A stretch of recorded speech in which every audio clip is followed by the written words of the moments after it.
the aprobar esta mandate and the authority to resolución. approve Y this según lo resolution establecido en el capítulo pursuant 4 de las to Naciones Chapter 4 of the Unidas UN que hemos Charter refrendado, that we sabemos have que all esto endorsed. And permitirá according to that, también we know garantizar that la this will rendición de also cuentas por los guarantee delitos graves accountability que for conmocionan la serious conciencia crimes events that shock the conscience of humanity that we've all witnessed and that we've seen today in Ukraine. We need to guarantee justice for all the victims of the conflict and prevent future crimes, and that is why Guatemala co-facilitated negotiations for the creation of a register of damages, and we support all initiatives that aim to create a special tribunal on the crime of aggression committed by Russia against international law, in accordance with international law.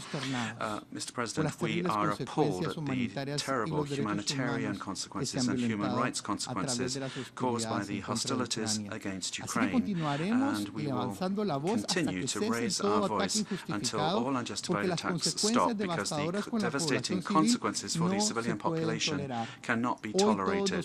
Today, all of us, with the vote that we will enter, will be giving a voice to those that don't have a voice. Today, we have to provide justice for human rights. Today, we have to ensure that peace triumphs, and we firmly believe that this is essential to fully respect the obligations that we have under international humanitarian law that aims to protect this civilian population, as well as guaranteeing humanitarian access that is secure, in order to guarantee that all attacks cease and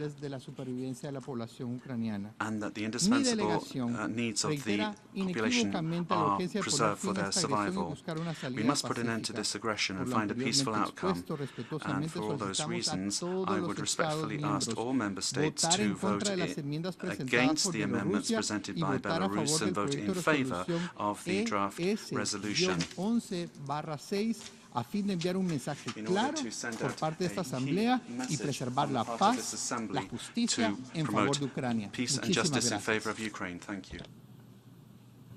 I thank the distinguished Minister of Guatemala, and now I give the floor to Her Excellency Tanja Fajon, Minister of Foreign and European Affairs of Slovenia.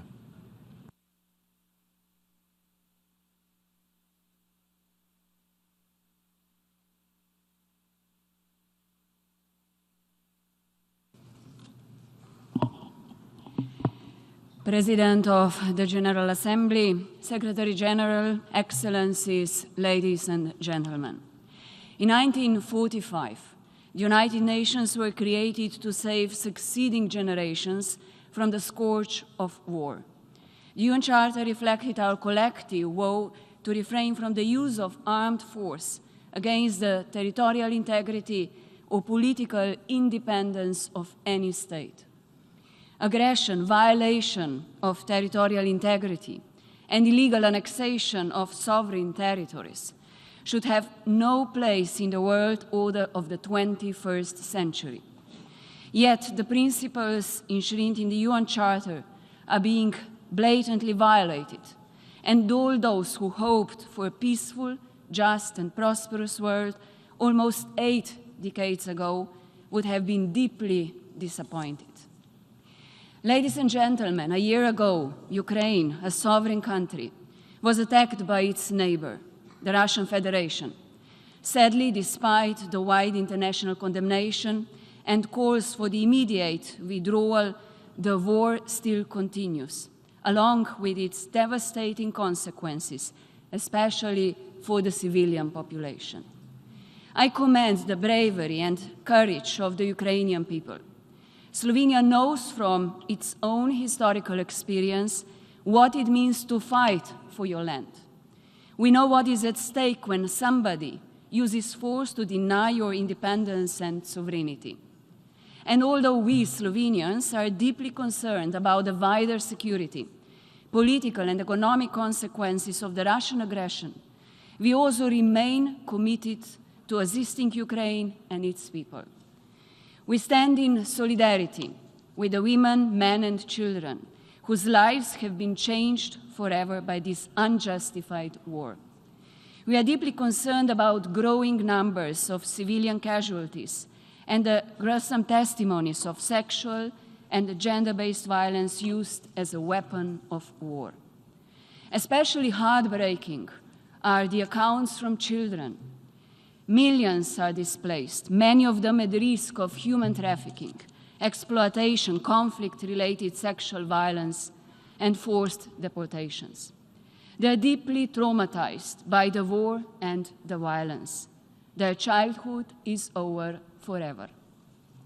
The deliberate attacks of the Russian army on civilian population and critical infrastructure constitute most serious crimes that should not go unpunished. All those responsible must be held to account. Slovenia supports all efforts to end impunity for the perpetrators of international law violations, especially the most serious ones. The principle of accountability must be upheld, since it is the only foundation for the life when the war and its atrocities end. It is the only foundation of justice, the only foundation for reconciliation, and the only foundation which enables the victims to move forward.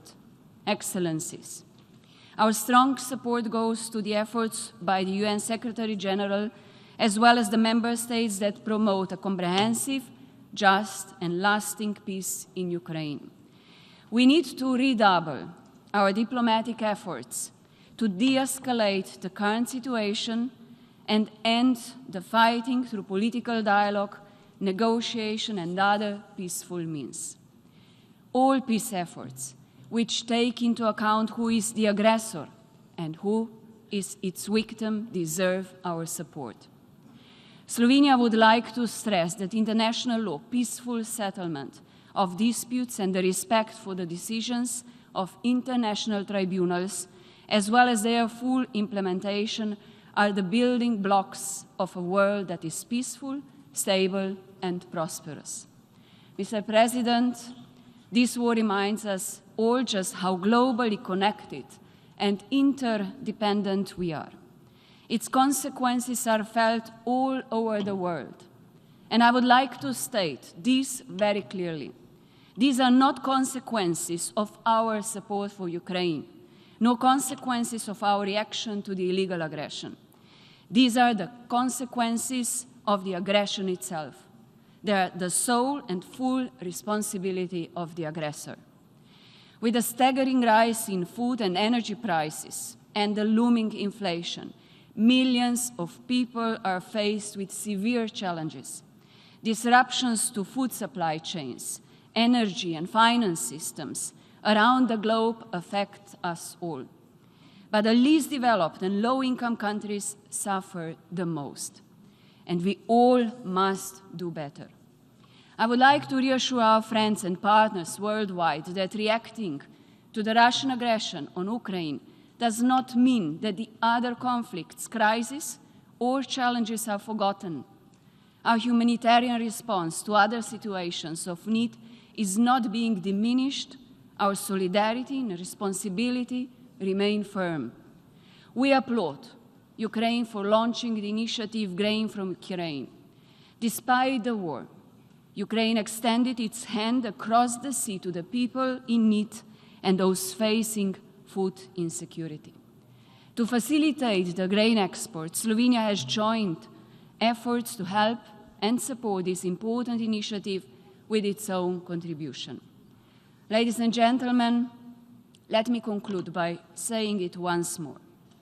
Any unprovoked invasion of any sovereign country is unacceptable.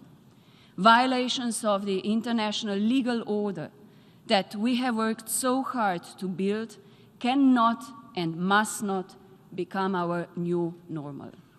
With that, Slovenia gives its strong support for today's resolution on principles underlying a comprehensive, just, and lasting peace in Ukraine in line with the UN Charter.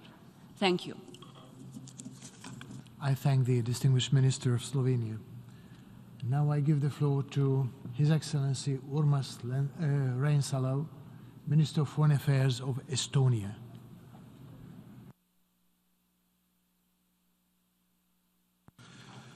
Mr. President, Excellencies, ladies and gentlemen, a year ago, the world watched in horror how Russia launched its full-scale, brutal, unprovoked and illegal war of aggression against Ukraine. And let's remind that Russia has held war against Ukraine for almost 9 years. A permanent member of the Security Council, whose mandate in that seat is rightfully under challenge, demonstrated its complete respect for the rules-based international order. By invading its sovereign neighbor Ukraine, Russia has trampled upon the fundamental principles of the UN Charter, including the obligation to refrain from using force against another state. Russia has completely ignored several calls by the General Assembly to stop its aggression and the legally binding order of the ICJ from last March to suspend immediately its military operation, as they call, in Ukraine. There have been no signs of de-escalation, and we see the opposite as Russia's new offensive is unfolding. Russia continues to punish Ukraine for choosing its own sovereign path. As we speak, Russian bombs continue targeting critical infrastructure, including energy and water systems, with the aim of breaking the Ukrainian will by causing immense pain and suffering to civilians. We have witnessed Russia's massive airstrikes on civilian sites, often in densely populated areas. Abounding evidence shows that the aggressor has also used sexual and gender-based violence as a weapon of war. This brutal war of aggression has already caused at least 19,000 civilian casualties, approximately 1,300 of them children. Nearly 13.5 million people have had to flee their homes, while entire cities have been reduced to rubble. Over 17 million people in Ukraine are in need of humanitarian assistance. Over 1.6 million Ukrainians have been deported, among them thousands of children for illegal adoptions. Truth of that should prevail. Therefore, I call on countries worldwide to recognize Russia's war of aggression against Ukraine as a genocide. Putin has not kept secret about his intent to annihilate Ukrainian nation and state. Let us be clear. Russia's full-scale war of aggression impacts us all, and therefore it is our duty to restore peace and justice and not let the aggressor go unpunished. Aggression as an instrument of international relations must be completely discredited. Russia must be held accountable for all atrocity crimes committed in Ukraine, including for the crime of aggression. For this, we need to establish an international special tribunal to hold Russian political and military leadership to account. The UN can protect the common values of states enshrined in the UN Charter by denying Mr. Putin the opportunity to hide in the judicial loophole. As we know, impunity today will only lead to more crimes tomorrow. So, Mr. Putin, you will be on the tribunal and pay for crimes you have done. Господин Putin должен пойти под трибунал. Must be Mr. President, brought to a tribunal. Ukraine deserves peace, a peace that preserves Ukraine's territorial integrity and upholds its sovereignty in accordance with UN Charter and international law. The only way towards a comprehensive, just and lasting peace is the immediate, complete and unconditional withdrawal of the occupying forces of the Russian Federation from the territory of Ukraine within its internationally recognized borders. The use of force to redraw national borders cannot be an option. I call upon the international community to support the 10-point peace plan put forward by Ukraine and commit to working together towards its implementation. Today's resolution is an important building block on this path. If the international community will not stop the Russian aggression, the global impact of the war on food security, financial system, energy and environment will become even more devastating. To stop that, victim state also needs power to defend. Estonia has given 1% of its GDP to military aid, help Ukraine to defend itself. Mr. President, February 24th is a symbolic date for Estonians. We celebrate the anniversary of the Estonian Declaration of Independence from 1918. Last year's anniversary reminded us in the most brutal manner how fragile independence and freedom can be. On behalf of the Estonian people, I want to pay tribute to the immeasurable resolve and resilience of the Ukrainian people. They are not only defending their country and people, but also our common values, international legal order, and the UN Charter. It is our duty as humans to keep standing behind Ukraine. In my visits last year to Ukraine, I can say that Ukrainians are truly the bravest people on earth. Their colleagues, Russia's destructive and genocidal war of aggression that is fueled by their imperialist ambitions has to be stopped. Therefore, Estonia votes for the UN General Assembly resolution, principles underlying a comprehensive, just and lasting peace in Ukraine. And I call on the whole UN community to do the same. Slava Ukraini!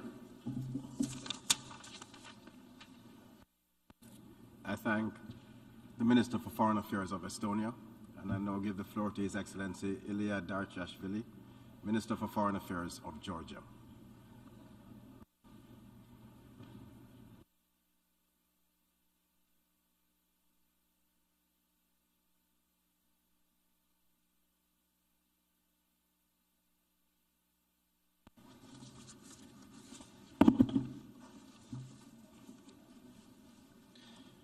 Mr. President, Excellencies, ladies and gentlemen, the United Nations was founded to save succeeding generations from the scourge of war. Unfortunately, this cause has been repeatedly challenged. Russia's war of aggression against Ukraine has been a brazen attack on the entire international rules-based order, shattering global peace and security architecture. It has resulted in grave humanitarian consequences, loss of lives and mass displacement. After 1 year, we gathered again to stand for the principles of the Charter this organization is founded on, for the fundamental norms and principles of the international law. Dear colleagues, it has been almost 15 years since Russia's full-scale military aggression against Georgia and the consequent occupation of 20% of its territories in blatant violation of the principles of the UN Charter, Helsinki Final Act, and the Charter of Paris. Russia-occupied Abkhazia and Tkhinvali regions of Georgia remain in the constant source of insecurity due to Russia's illegally stationed military bases. Excellencies, Georgia remains committed to peaceful resolution of Russia-Georgia conflict that relies on the occupation of two Georgian regions by Russia on the one hand, and reconciliation and confidence building between the communities across the occupation lines on the other. While Georgia remains in full compliance with the EU-mediated 12 August 2008 ceasefire agreement, consolidated approach of the international community is essential in urging Russia to comply with its obligations under ceasefire agreements and withdraw its military forces from the territory of Georgia. In this regard, Georgia tries to utilize the existing negotiations format of the Geneva international discussions. Dear colleagues, Ukraine needs peace. Our countries and our people need peace. The world needs peace. We face the global challenges of unprecedented scale, climate change, natural disasters, pandemics, terrorism, unconventional threats that require our joint efforts, our cooperation. There is so much the United Nations can and have to do. We need to do so for our children, and we need to do so for the future generations. But we succeed only if each and every member of this organization stands firm in defending its founding principles we proudly recommitted to in the UN 75 Declaration. I would like to underline the importance of the Peace Formula initiative and reiterate Georgia's support to it. This initiative goes beyond the restoration of peace and territorial integrity of Ukraine and has more overarching aim of defending the core values of the United Nations. Distinguished delegates, Georgia fully aligns itself with the efforts of international organizations and stands in solidarity with the people of Ukraine in these trying times. The government of Georgia initiated and delivered significant humanitarian support to Ukrainians on the ground, as well as the displaced persons from Ukraine residing in Georgia. Excellencies, Let me also use this opportunity to voice Georgia's strong support to the draft resolution before us today, which once again sends a clear signal in defending of the core principles of this organization, principles of sovereignty and territorial integrity, and calls for a comprehensive, just and lasting peace in line with the UN Charter.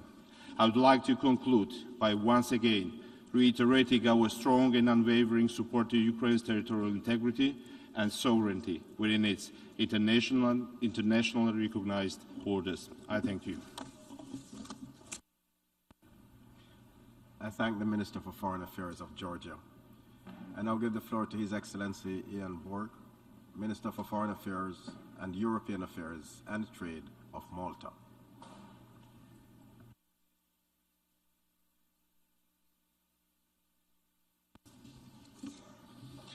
Secretary General, President of the General Assembly, Excellencies, the General Assembly is called today to focus on the principles underlying a comprehensive, just, and lasting peace in Ukraine. We remain gravely concerned about the ongoing war of aggression of the Russian Federation against Ukraine and reiterate that it is in violation of the UN Charter, its values, and the rules-based international order.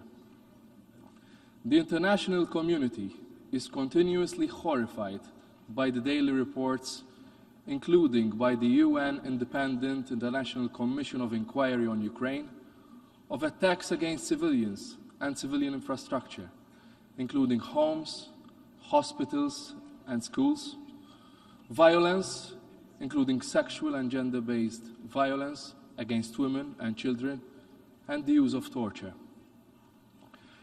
Russia's disregard for international law must be condemned and denounced without reservation. Notwithstanding the bravery shown by the Ukrainian people, the Russian Federation is further pushing Ukraine into a grave humanitarian crisis. 40% of Ukraine's population is in dire need of assistance. Nearly 8 million people have fled to neighboring countries, and 5.3 million are internally displaced or unable to leave illegally annexed regions. The discovery of mass graves in areas regained from Russian occupation further underlines the gravity of the situation. We reiterate that all those who commit alleged violations of international humanitarian law and human rights law must be held accountable. Malta will continue to support all efforts by Ukraine and the international community to this end. Mr. President, at every opportunity we have emphasized the implications of this aggression on the region, the continent, and globally.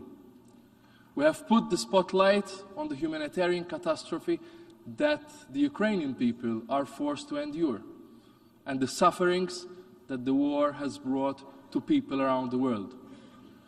We must continue to call on the Russian Federation to withdraw all its forces from the territory of Ukraine without further delay, and to seek a peaceful resolution of all issues in accordance with international law and the principles of the Charter.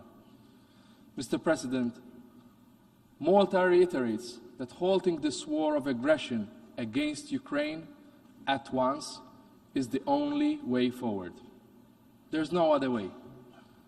Ensuring accountability for perpetrators of atrocity crimes committed and justice for victims, including victims of sexual violence and the forced deportation of children from Ukraine, are a priority.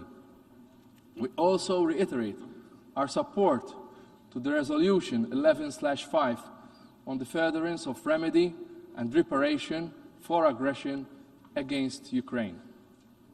Mr. President, a fundamental principle in Article 2 of the UN Charter is the rejection of an international system where might is right.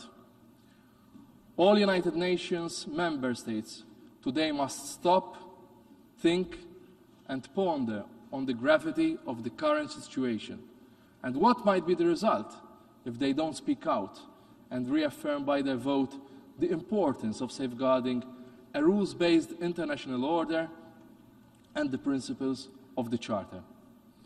It is our individual and collective responsibility in this particular time to fight for these principles with all our might in support of the UN Charter.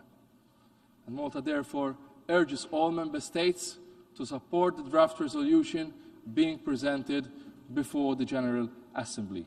Let's vote yes for peace. Thank you. I thank the Minister for Foreign and European Affairs and Trade of Malta. I now give the floor to His Excellency Peter Launsky-Tiefenthal, Deputy Minister for Foreign Affairs of Austria.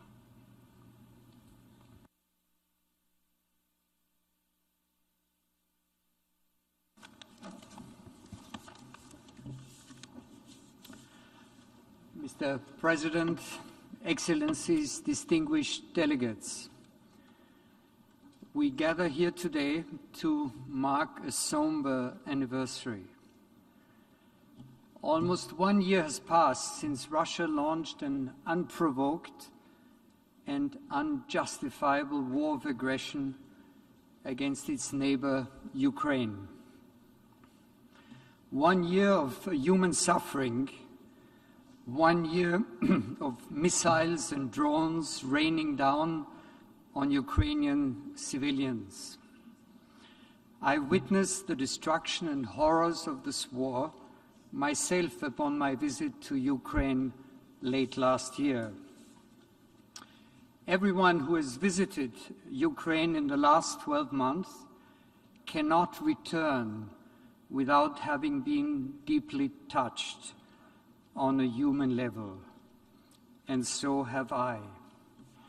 Visiting Kiev and Irpin, looking into the faces of small children and their teachers, being grateful for a simple generator so that the local kindergarten can be heated.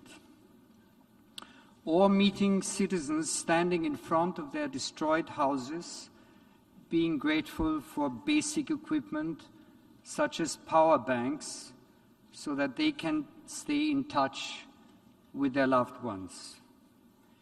Their faces are a reflection of the cruelty, senselessness, and human tragedy of this war.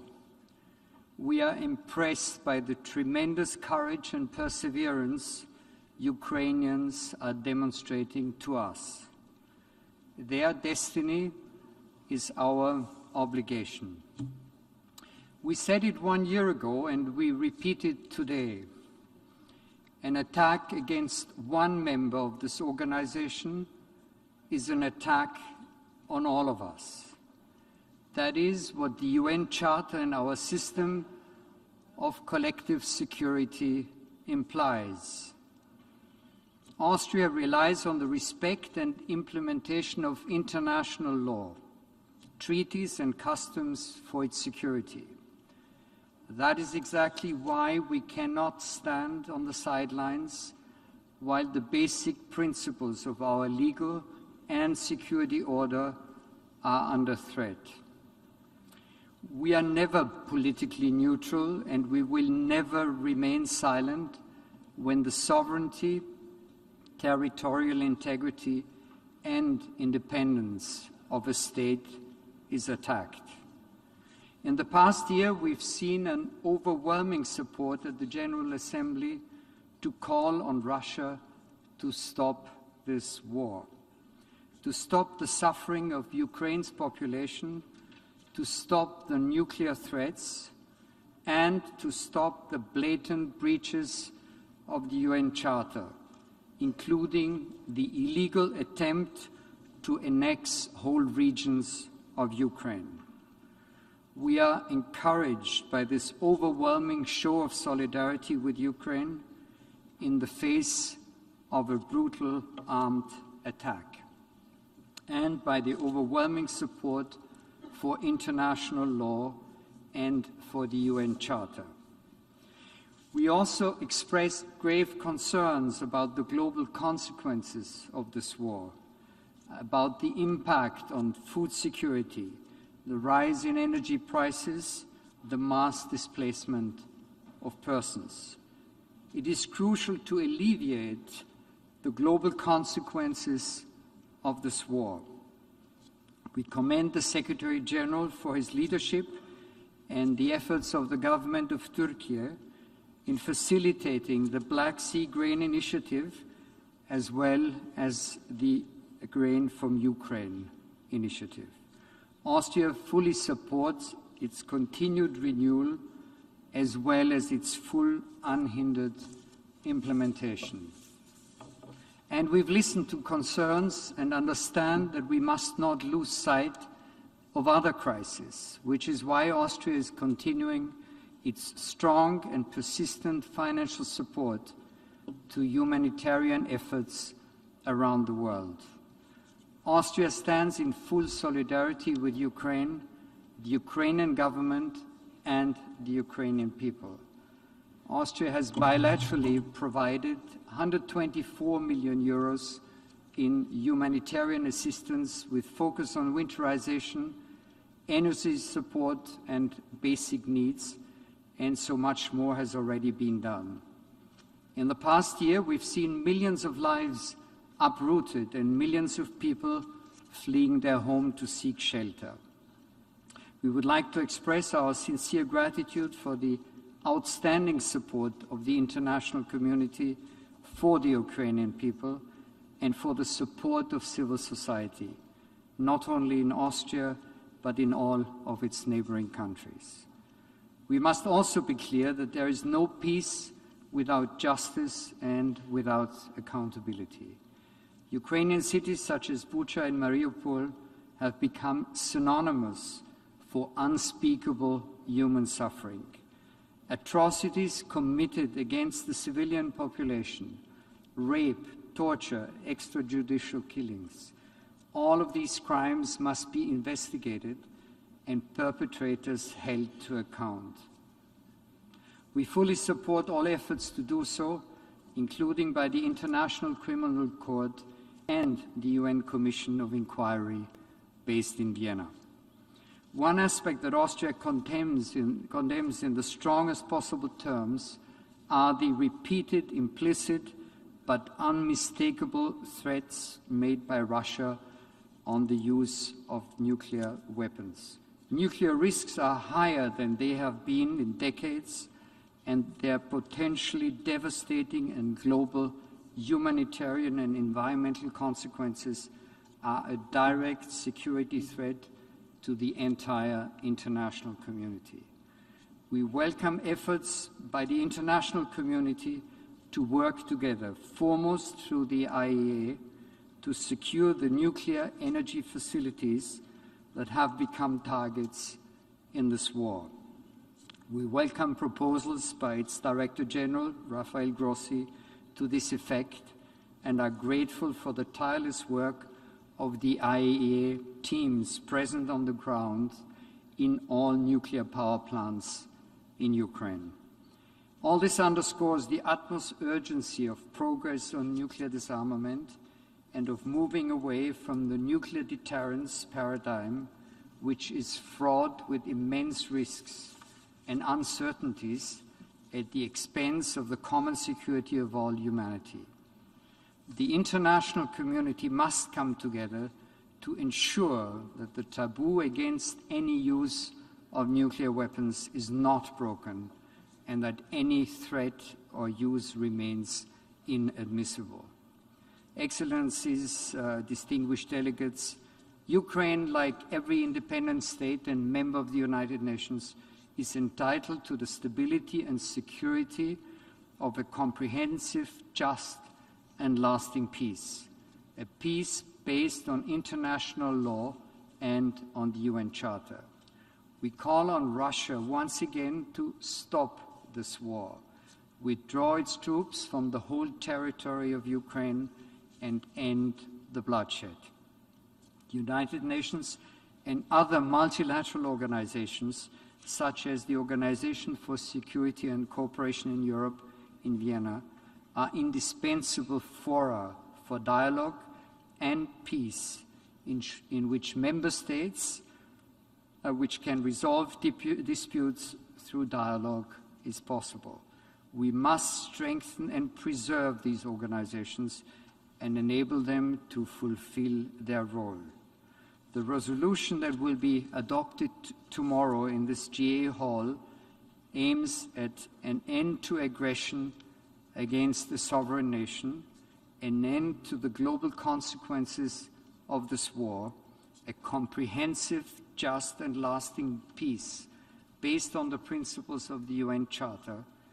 Austria therefore strongly supports this text, and we encourage all of you to vote yes on the General Assembly resolutions. Thank you. I thank the Deputy Minister for Foreign Affairs of Austria. I now give the floor to His Excellency Ruslan Bolbosyan, Secretary of State, Ministry of Foreign Affairs and European Integration of the Republic of Moldova.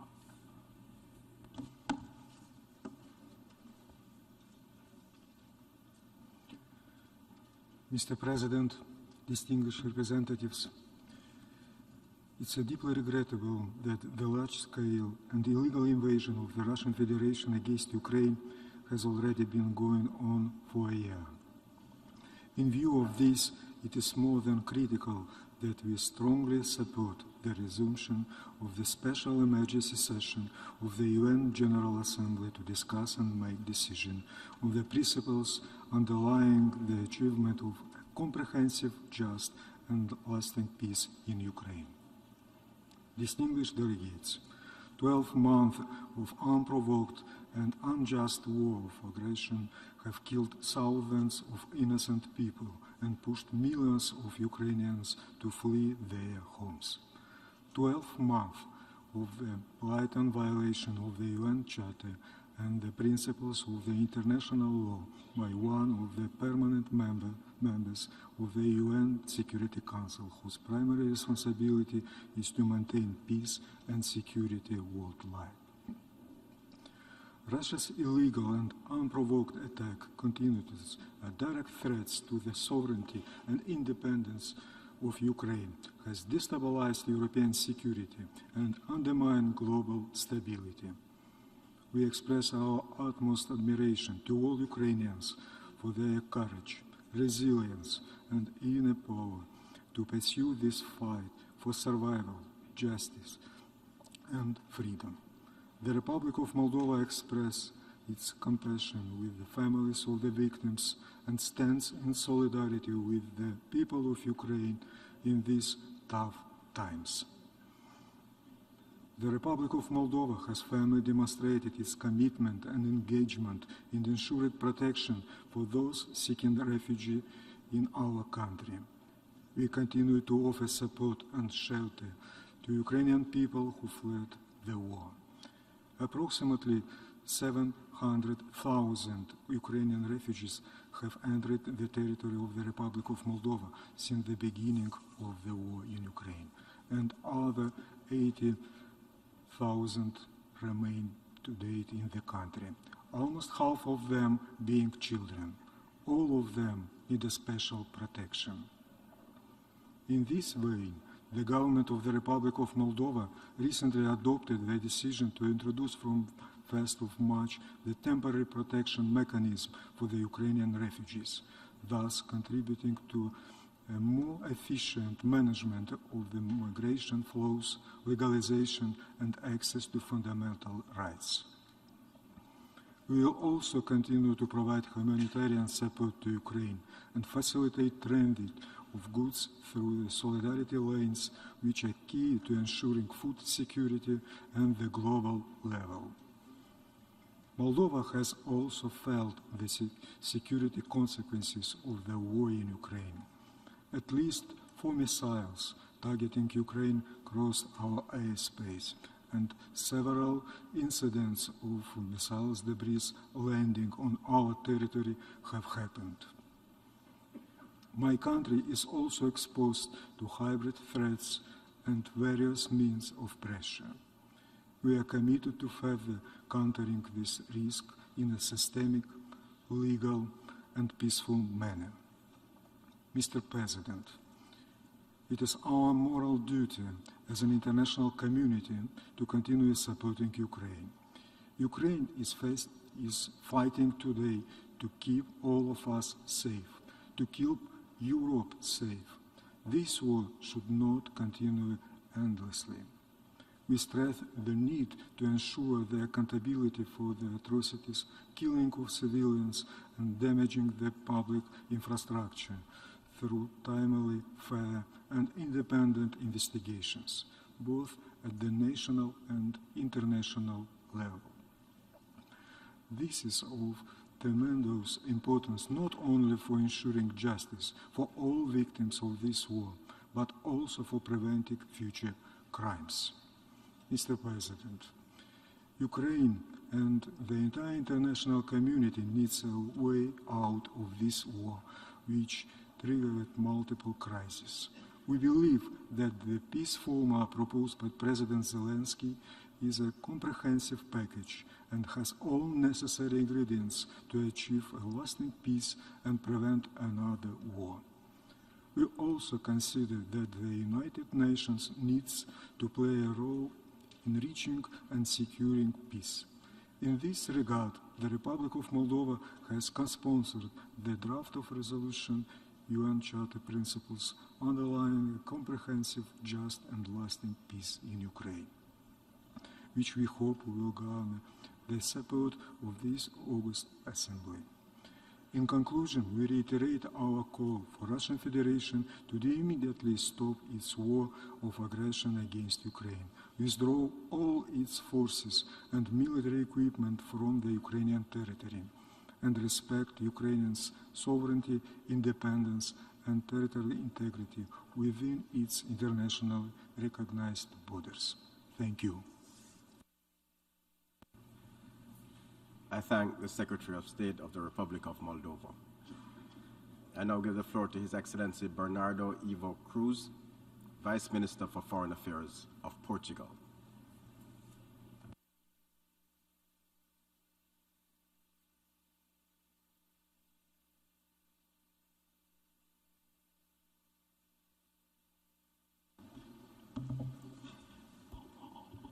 Thank you, Mr. President.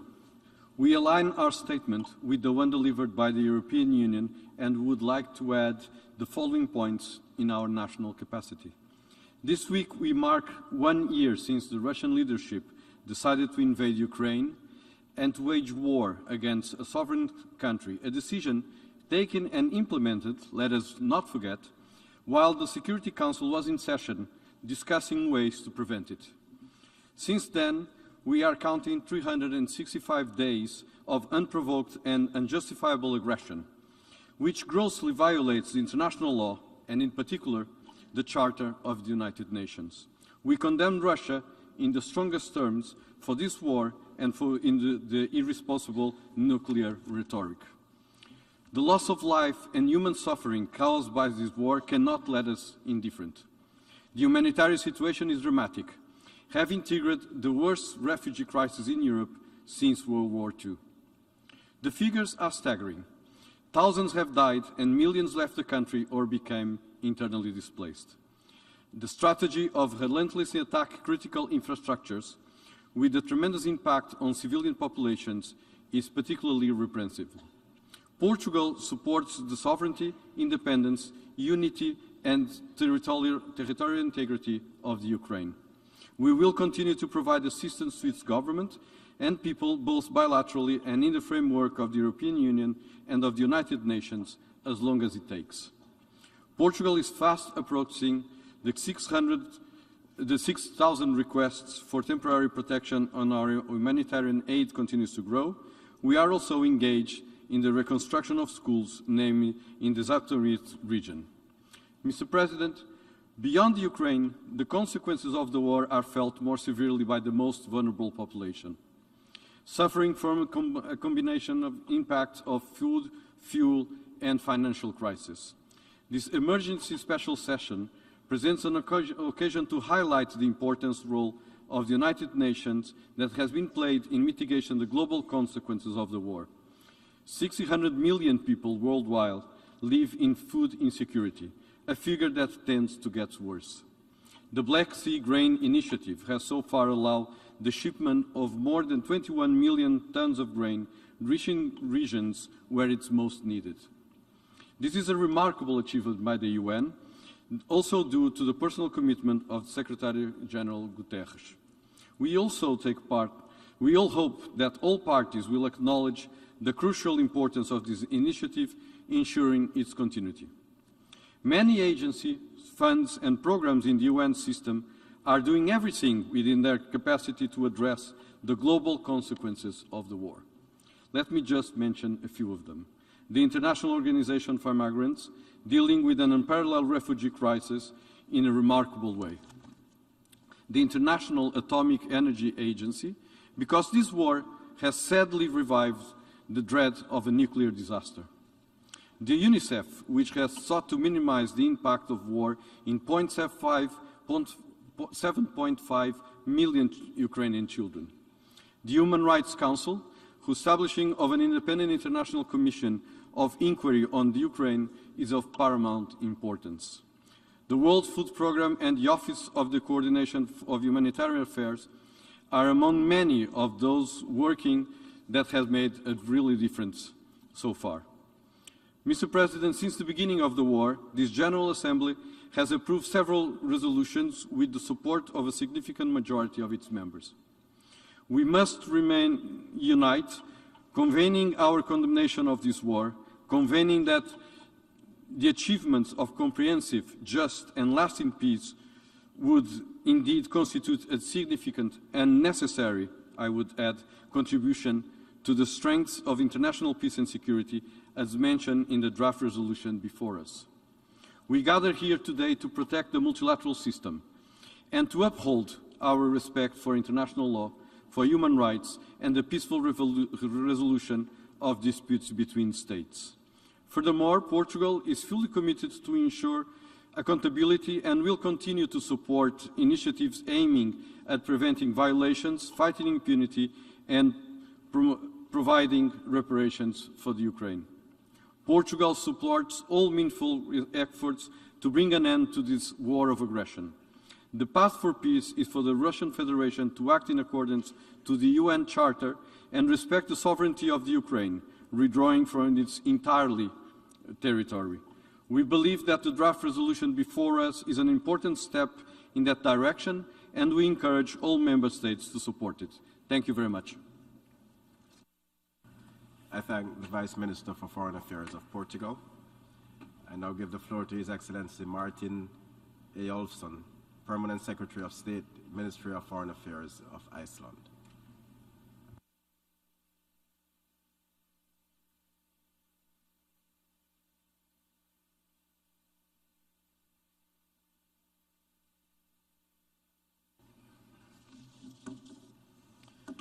Mr. President, Iceland aligns itself with a statement to be made tomorrow by Denmark on behalf of the Nordic countries.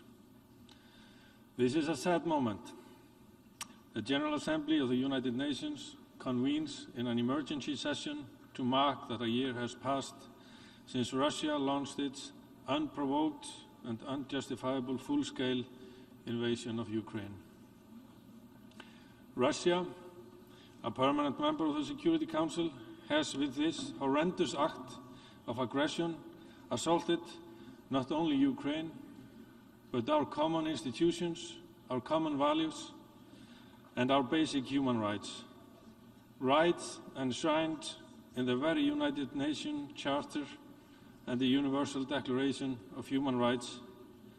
Rights we have all subscribed to, rights that Russia has also subscribed to. Our admiration for the courage and resilience of the people of Ukraine grows with each day they valiantly defend their country. Their sacrifice and suffering must not be in vain.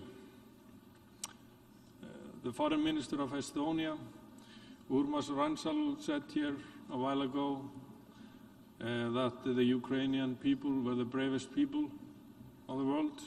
I can not only subscribe to this, I can add to it that their captain, the captain of Team Ukraine, President Zelensky, is the bravest leader of the world and has changed the whole meaning of the world leadership. Mr. President, the solution to end the war is straightforward. Russia can and must stop this war today and withdraw all its forces from Ukraine in full respect of Ukraine's recognized right to independence, sovereignty, territorial integrity and self-defense. Let us also be reminded that ending the war is only the first step. To establish just and lasting peace for Ukraine is also of critical importance. Russia must and will be held to account for its actions. Accountability for international crimes committed within the context of the war, including the crime of aggression, is vital.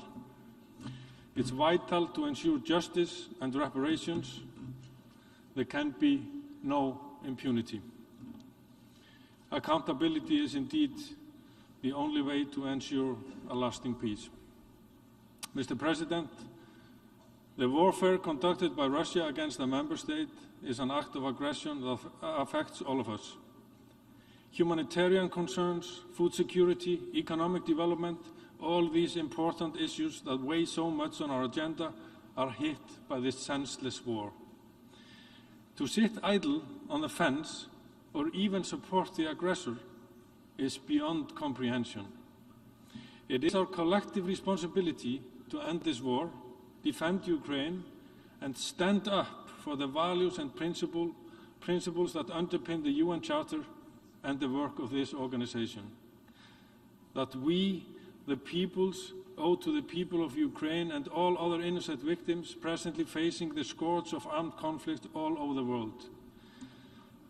That we owe to the previous generations that built a system of international law and the rule-based order from the ruins of 2 world wars and their unforgettable horrors.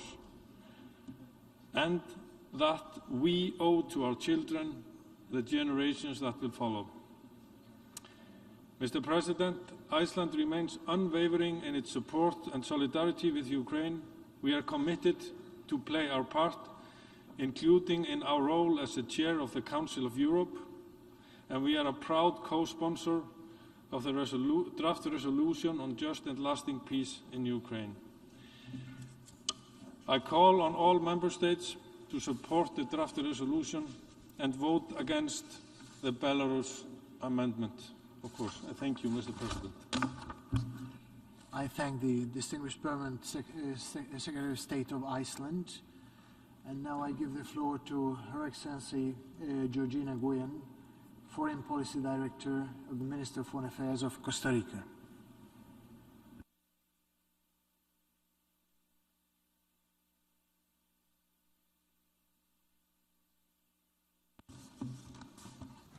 Señor Presidente, Mr. President, Costa Rica is attending this new emergency session of the General Assembly 1 year after the illegal and unjustified invasion by a permanent member of the Security Council against a neighboring country which, in good faith, renounced its nuclear weapons and wagered on peace.